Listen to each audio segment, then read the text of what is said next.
आणि प्रीतीताई तुम्हाला थेट पुन्हा एकदा जिल्हा परिषदला जायला संधी मिळाली. प्रियंकाताईचं मी भाषण ऐकलं पहिल्यांदाच. ताई मला खात्री झालेली आहे तुम्ही दोन्ही या परिसरातल्या अत्यंत कर्तबगार महिला उद्याच्या कालावधीमध्ये या पुणे जिल्ह्याच्या नावलौकिकात मध्ये पुढे आल्याशिवाय राहणार नाही. राजकारणामध्ये दिवस येत असतात जात असतात. सत्ता आली तर माजायचं नसतं आणि आपल्या भाषेप्रमाणे गरिबी आली तर लाजायचं नसतं. आणि मी त्याच्यामध्ये सांगेल सत्ता आली तर माजायचं नसतं. अनेक वर्ष काम केलंय या राजकारणामध्ये समाजकारणामध्ये आम्ही सगळ्या लोकांनी काम केलं. मलाही जिल्हा परिषदला काम करायला संधी मिळाली. जिल्हा परिषदला काम करत असताना वेगवेगळ्या विभागामध्ये विकासाच्या कामासंदर्भात संकल्पना त्या जिल्हा परिषदच्या स्थानिक स्वराज्य संस्थेच्या ज्या संकल्पना आहेत त्या आपल्यापर्यंत पोहोचवण्याची कामगिरी त्या काळामध्ये आमच्या माध्यमातून झाली.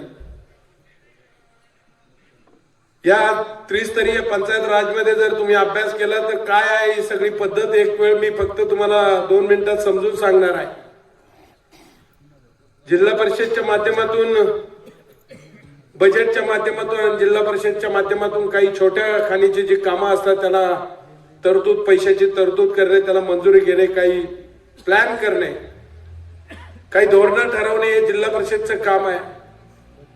पंचायत समितीचं काम आहे. ताई प्रियंकाताई तुम्हाला खूप पैसे कोणाला द्यायचे नाही. आलेली कामं व्यवस्थितरित्या करून घ्यायची आहेत आणि ते लोकांपर्यंत पोहोचवायचे.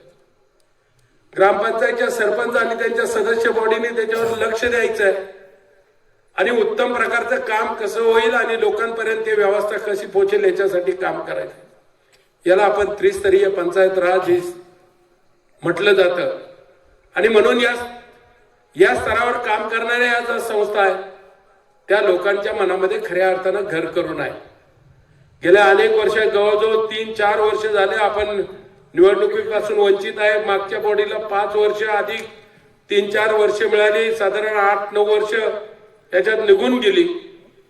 आणि कार्यकर्त्याच्या आणि सामान्य माणसाच्या जीवनामध्ये जो विकासाचा पैसा आणला जातो त्याच्यावर काही मोजकीच लोक हक्क सांगू लागले. मग या तालुक्याचे आमदार म्हणून ज्याला काम करायला संधी मिळाली त्यांनी ठरवायचं जिल्ह्यातून एखादा पैसा या भागासाठी डेव्हलपमेंटसाठी आला तो सगळा पैसा मग तो जिल्हा परिषद मधून आला पंचायत समितीमधून आला किंवा ग्रामपंचायत मधून आला किंवा विधानसभेतून आला किंवा डीपीडीसी मधून आला तो सगळा पैसा आम्ही एका स्तरावर आणला असं वातावरण सातत्यानं तालुक्यामध्ये राहिलं. हा बेबनाव कधी ना कधी उघडा पडतो. उद्याच्या काळामध्ये तुम्हाला असं चित्र दिसणार आहे की हे बेबनाव तुम्हाला लोकांच्या नजरेतून बाजूला होणार आहे. चिंता करायची काही कारण नाही. आम्हाला जेव्हा काम करायला संधी मिळाली तेव्हा आम्ही सुद्धा चांगलं काम करू शकलो ही वस्तुस्थिती आहे. आणि मला खात्री आहे प्रीतीताई तुम्ही दोघेही पण इतक्या सक्षम आहात. जिल्ह्याच्या राजकारणामध्ये कोणाला कमी आणि कोणाला जास्त देण्याचा अधिकार कोणाच्या हातात नाही. जो कणकर आहे जे ताकदवान आहे जे हिंमतवान आहे ज्याला पैसे खिचून आणायची तयारी आहे किंवा असणाऱ्या परिस्थितीवर लढायची तयारी आहे त्याला पैशाला आणि डेव्हलपमेंटला त्रास होत नाही ही वस्तुस्थिती आहे. आणि म्हणून मला खात्री आहे की तुम्ही याच्यामध्ये निश्चितपणे पुढे जाणार आहे. याच्यामध्ये कुठे कमी पडणार आहे. मला फक्त आजच्या दिवसाच्या निमित्तानं आपल्या सगळ्यांना धन्यवाद द्यायचे.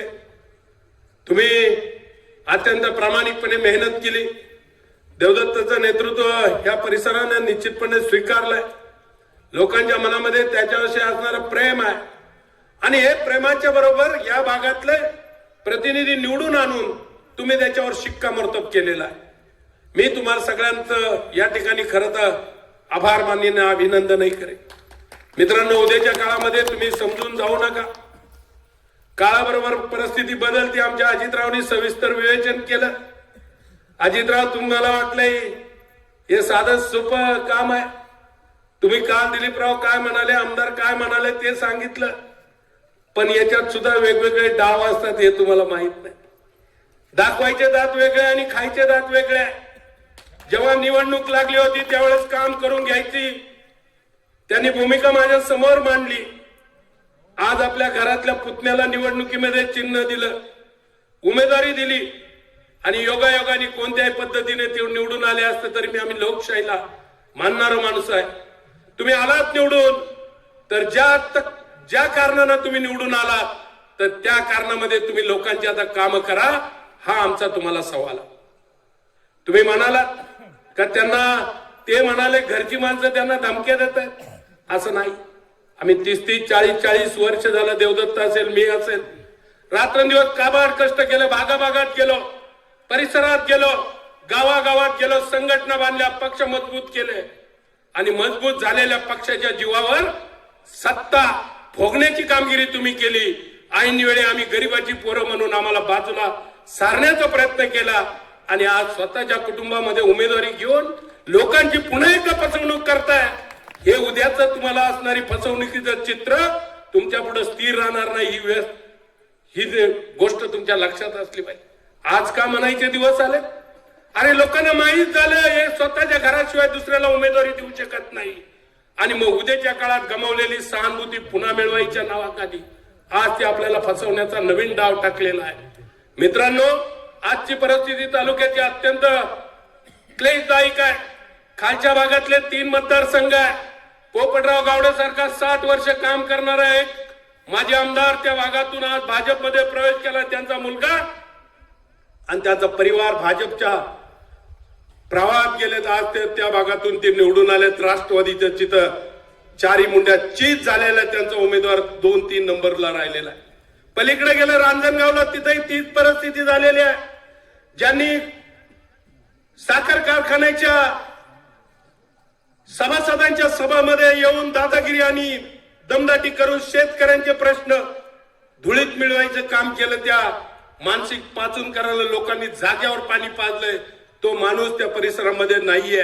मतदारसंघ तुमच्या हातून गेलाय. या तालुक्यातल्या कारभारी हे दोन्ही आमच्या ज्या भगिनी निवडून आल्यात, एका बाजूला सुवर्णाताई दरेकर निवडून आल्यात, त्यांचाही मतदारसंघ घोडेगाव मतदारसंघ तुमच्या हातातून गेलेला आहे. आज आमच्या प्रीतीताई थोरात यांचा सुद्धा मतदारसंघ तुमच्या हातातून गेलेला आहे. इथली जनता आता तुमच्या कोणत्याही भूलथापांना बळी पडणार नाही. आमच्यासारखे लढवय्ये कार्यकर्ते, मला असेल किंवा आमचा दुसरा मित्र अभंग असेल, आम्ही दोघेही थोड्याफार मतानं मागं पुढं थोड्याफार मतानं मागं पुढं असलो तरी चिंता करण्याची कारण नाही. ज्या दिवशी एक पाऊल टाकलंय, ज्या दिवशी तुम्ही भूमिका घेतली, ते पुढचं पाऊल तुम्हाला उद्याच्या काळामध्ये ह्या रणांगणात लढवल्याशिवाय राहणार नाही. रण तुम्ही पिचून काढू, पण उद्याच्या काळामध्ये तुम्हाला लोकांना फसवता येणार नाही अशी परिस्थिती निर्माण करण्याची जबाबदारी घेऊन आम्ही आता पुन्हा एकदा उतरलेलो आहे तुमच्या रणांगणामध्ये. जनतेच्या प्रश्नामध्ये सांगितलं होतं, जनतेमध्ये एक उजवा हात अरुणगिरे साहेब आणि डावा हात निकम साहेब असं त्यांनीच सांगितलं होतं. झालं काय, ज्याच्या त्याच्या मतलबासाठी ज्यांनी त्यांनी केलेलं ते काम आहे. पण शेवटी जनता काय उघड्या डोळ्याने कधीतरी पाहत असते आणि जेव्हा जनता सगळं उघड्या डोळ्याने पाहते तेव्हा एक दिवस तुमच्यासाठी वस्तुस्थितीवर येत असतो, हे लक्षात ठेवलं पाहिजे. या मंदिराच्या समोर उभं राहून सांगतोय, राजकारणात काम केलं आम्ही लोकांनी, मी असेल देवदत्त असेल, अत्यंत प्रामाणिकपणे काम केलं. स्वार्थी भावनेने कधी काम केलं नाही, लबाडीने कधी काम केलं नाही, पक्षाला कधी दगा दिला नाही. पण याचा सगळा फायदा तुम्ही मतलबाने घेतलाय हे मात्र आता सिद्ध झालेलं आहे. राजकारणामध्ये 2012 साली 7 आणि 12 साली मला 7 साली मी जिल्हा परिषदला निवडून गेलो. साधारण 600 ते 700 कोटीची कामं केली. 12ची निवडणुकीमध्ये आम्हाला जेव्हा काम करायला 9च्या संधी मिळाली, विधानसभेच्या निवडणुकीमध्ये नवीन मतदार ऍड झाला होता. जो मतदारसंघ 39 गावचा मतदारसंघ याच्यात ऍड झाला होता, त्यावेळेस आम्ही केलेलं काम, त्या कामाच्या जीवावर तुम्हाला लोकांनी मतदानाचा पाऊस पाडला होता, हे तुम्ही विसरून गेलेल्या.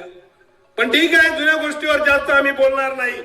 पण पुढे जात असताना इतिहासाचा संदर्भ घेतल्याशिवाय इतिहास घडवता येत नाही. एखादी कमी जास्त गोष्ट असेल, कोणाचा सत्कार असेल, कोणाचं मागं पुढे असेल, कोणाचं कौतुक करायचं थांबलं तरी असेल, तरी पण उद्याच्या काळामध्ये तुम्ही मान अपमानापेक्षा या तालुक्याचं भविष्य म्हणून, भवितव्य म्हणून तुम्हाला उद्याच्या काळामध्ये काम करावं लागेल. आम्ही जे लोक राजकारणात काम करतोय आर्थिक दृष्ट्या अत्यंत कमी असू, आम्ही साधे शेतकऱ्याची पोरं आहे. आमच्या बापाचं का आमदार नाही, खासदार नाही, कुणी उद्योगपती नाही किंवा विविध संस्था आमच्या ताब्यात नाही. मग मिळवलेला पैसा एका बाजूने खेचायचा, दुसऱ्या बाजूने लोकात वाटायचा आणि त्याच्यातून सत्ता मिळवायचं काम करायचं. ह्या धरणीतले आम्ही माणसं नाही, आम्ही साधी माणसं आहे. सातत्यानं तुमच्या सुख दुःखात आडी अडचणीमध्ये उभी राहण्याची मानसिक तयारी आमची आहे. वाटेल ते झालं तरी तुमच्या प्रश्नाला बगल देऊन बाजूला जाण्याची प्रक्रिया आमच्या मनामध्ये नाही आणि एकही गोष्टीमध्ये पाप आमच्या मनामध्ये नाही. म्हणून माझी आपल्या सगळ्या बंधू भगिनींना आजच्या दिवसाच्या निमित्तानं विनंती राहणार आहे. बाबांनो, कदाचित एखादी निवडणूक जिंकलो किंवा हरलो याच्यापेक्षा उद्याच्या काळात या तालुक्याचं भविष्य आपल्याला अत्यंत उज्ज्वल पद्धतीने न्यायचं आहे. शेतकऱ्यांच्या रात्रंदिवस काबाड कष्ट करून त्यांनी मातीचं मोती बनवल्याने सामर्थ्य उभं केलंय, पण त्यांच्या मालाला भाव मिळत नाही. त्यांच्या भावापर्यंत आपल्याला उद्याच्या काळात जायचं आहे. याच्यासाठी योग्य पद्धतीने काम करणार नेतृत्व आपल्याला शोधायचं आहे आणि अशी नेतृत्व शोधल्याशिवाय भविष्य तुम्हाला उभं राहणार नाही. ही गोष्ट सुद्धा तुमच्या डोक्यात असली पाहिजे. एखादा माणूस एका दिवसात जन्माला येत नाही. एखादा बाळ जर जन्माला आलं तर त्याला 14 वर्ष, 15 वर्ष, 18 वर्ष होण्यासाठी जो काळ आईला सहन करावा लागतो, त्याचा त्रास सहन करावा लागतो, तसं राजकारणातली माणसं एका दिवसात जन्माला येत नाही. 30-30, 40-40 वर्ष, 35 वर्ष पायाला पानं बांधून रात्रंदिवस या तालुक्याच्या कानाकोपऱ्यामध्ये हिंडलेले आम्ही कार्यकर्ते आहोत. आणि आज कदाचित तुम्हाला असं वाटेल, कदाचित एक अरुणगिरे माग पडला, पैशानं त्याला हरावं लागलं म्हणून राजकारणामध्ये आम्ही जर थांबलो तर तुमच्या म्हणण्याला काही किंमत राहणार नाही. ही वस्तुस्थिती आहे. म्हणून तुमचा कार्यकर्ता जगला पाहिजे, तुमचा नेता जगला पाहिजे, तुमची भूमिका जगली पाहिजे. त्याच्यासाठी माणसाला जीव लावण्याची प्रक्रिया तुम्ही उद्याच्या काळात केली पाहिजे. ही भावना माझ्या मनामध्ये आहे. बोलण्यासारखं खूप आहे. आजची सुरुवात आहे. कालच आम्ही माझ्या गटातल्या सगळ्या मतदारांचं आभार प्रदर्शन केलंय. दोंडीभाऊ शेठ, त्यांना सांगितलंय, आम्ही सगळ्यांनी आग्रह धरला की तुम्ही, कदाचित आम्ही असाही विचार करत होतो, आज ज्या लोकांनी आपल्याला मदत केली त्यांच्या मदतीप्रमाणे, त्या सांगण्याच्या प्रमाणे तुम्ही केलंय, त्याचं आम्ही खूप तुमचा आभार मानतो. पण सगळ्या कार्यकर्त्यांचा आग्रह राहिला की सातत्याने तुम्ही समाजात राहा, तुम्ही करत असलेल्या कामाच्या माध्यमातून आज कदाचित आम्ही थोडस मागं पुढं पडलं तर उद्याच्या काळात पुढं पाऊल टाकण्याची आमची तयारी आहे. जे माणसं निवडून आला ते अत्यंत प्रभावीपणे काम करतील आणि संघटनेच्या माध्यमातून मी तुम्हाला खात्रीने सांगतो, व्यासपीठावर आज आम्ही सगळ्यांनी ठरवलं, अजितने जसं सांगितलंय, इथून पडणाऱ्या कोणत्याही निवडणुका असो, मग पक्षाचा आणि विचाराचा गल्लत आम्ही करणार नाही. आम्ही एकत्र पद्धतीने काम करू आणि चांगलं वातावरण निर्माण करण्यासाठी करू. समाजातल्या खालच्या थरातला माणसाला वाटलं पाहिजे ही सत्तादेशाची सत्ता नाही, तर ही माणसं आमच्या सामान्य माणसाची, गरिबाची सत्ता आहे. आम्ही सहज उपभोगली ते आम्हाला ती मिळते आणि ती उपभोगून दाखवते, अशी परिस्थिती निर्माण करू. हीच भावना आजच्या दिवसाच्या निमित्ताने व्यक्त करतो. आमच्या या दोन्ही ताईंना खूप साऱ्या शुभेच्छा देतो. ताई, तुम्ही काम करत राहा, भक्कमपणे आम्ही तुमच्या पाठीमागे उभे आहोत. एवढंच आपण लक्षात ठेवा, या भागातल्या लोकांमध्ये अंतर पडून देऊ नका. कामापेक्षा तुमचे संबंध लोकांशी राहू द्या. तुम्हाला कुणीच काही कमी पडून देणार नाही.